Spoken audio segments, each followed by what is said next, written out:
నేను గుంటూరు ఏరియాలో ఎనిస్టా కంపెనీలో మేనేజర్గా పనిచేస్తున్నాను. ఇప్పుడు మీరందరూ యూట్యూబ్లో మొన్న రీసెంట్గా ఒక వీడియో అప్లోడ్ అయింది. ఏంటంటే తాటికొండ మండలంలోని తాటికొండ విలేజెస్లో గోగినేని రామారావు గారు అనే రైతు, బాహుబలి రైతు అని వినే ఉంటారు. అతను 800 నుంచి 900 ఎకరం పొలం వేస్తాడు. అదే రైతు చేలో ఉన్నాం. ఇప్పుడు మీరు చూడబోయేటువంటి విత్తనం భీష్మ అండి. భీష్మ ఆయన 8 ఎకరాలు పెట్టాడండి. 8 ఎకరాలు ఒక్కసారి కాపు చూడండి ఏ విధంగా ఉందో. ఏది పట్టుకున్నా కానీ ఇదే విధంగా ఉంది.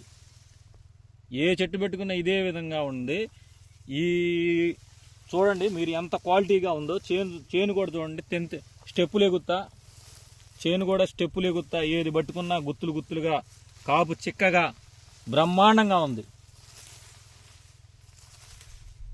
ఇది తాటికొండ విలేజ్లో ఉందండి ఈ భీష్మ అనే తోట. మీరు రైతులు ఎవరైనా వచ్చి మీరు ఈ తోటని సందర్శించవచ్చండి.